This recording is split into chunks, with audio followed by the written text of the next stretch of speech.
Mouvement social, culturel et spirituel, le rastafarisme s'est développé à partir de la Jamaïque vers 1930.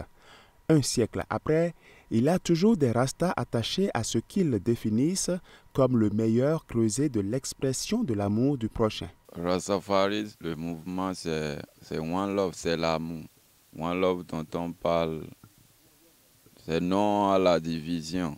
Il faut trouver des vibrations qui peuvent animer tout le monde afin que la terre que nos ancêtres nous ont laissée, on puisse continuer à la protéger telle que les autres aînés nous ont laissé. C'est ce que le Rasta réclame. Rastafari est créé avec la création du monde. C'est un courant religieux et très spirituel basé sur les lois de Jah, Rastafari. Rastafari, ça veut dire d'abord l'amour. Aime ton prochain comme toi-même, comme on l'enseigne dans tout ce qui est courant religieux. C'est la base du Rastafari. Et le Rastafari demande à ce que vous viviez plus en communauté. Vous mangez ce que vous produisez. Vous aidez ceux qui n'en ont pas. Et vous contribuez maintenant à la protection de l'environnement, car le Rasta et l'environnement ne font que un. On les reconnaît souvent par leur chevelure, mais les rastas sont-ils obligés de porter des dreadlocks? C'est d'abord le cheveu que certaines personnes ont porté qui a fait qu'on a pu retrouver ces noms. Si tu n'as pas le cheveu, cela ne veut pas dire que tu n'es pas avec la philosophie Rasta. Mais c'est celui qui porte le cheveu, c'est celui-là qu'on va appeler Rasta. Non, ce n'est pas une obligation. Il y a des Rastas qui n'ont pas fait vœu de Nazaréa. Il y a des Rastas qui vivent le mouvement, mais ils ne portent pas des locks, ils sont des ballheads. Les chauves, comme on le dit souvent, mais ils sont Rastas. Rastafari, c'est le cœur. C'est ça, un Rasta.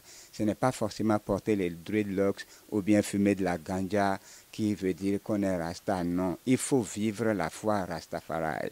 Le rastafarisme et le reggae existaient bien avant Bob Marley, mais celui-ci l'a révolutionné et est aujourd'hui considéré comme le prophète du rastafarisme.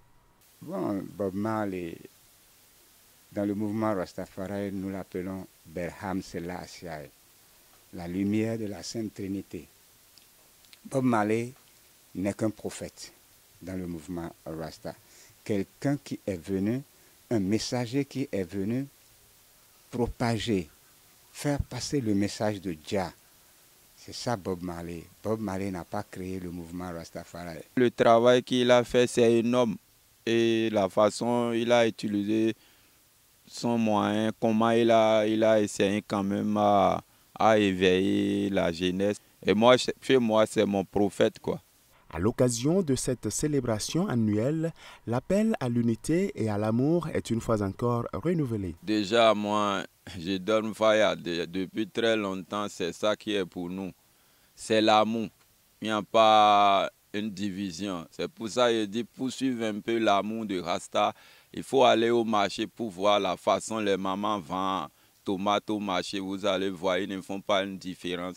Comme l'hôpital, on soigne les gens, on soigne chrétiens, on soigne musulmans, tout le monde. Donc c'est comme ça nous allons vivre dans l'amour.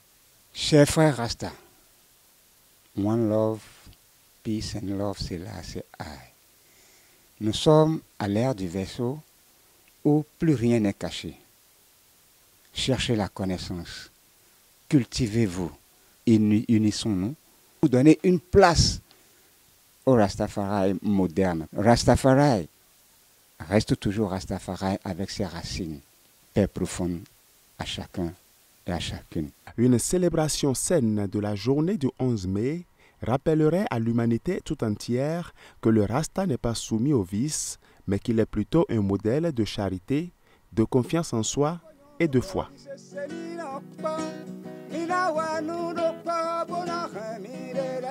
Onu sagudo na nyono me biseselo.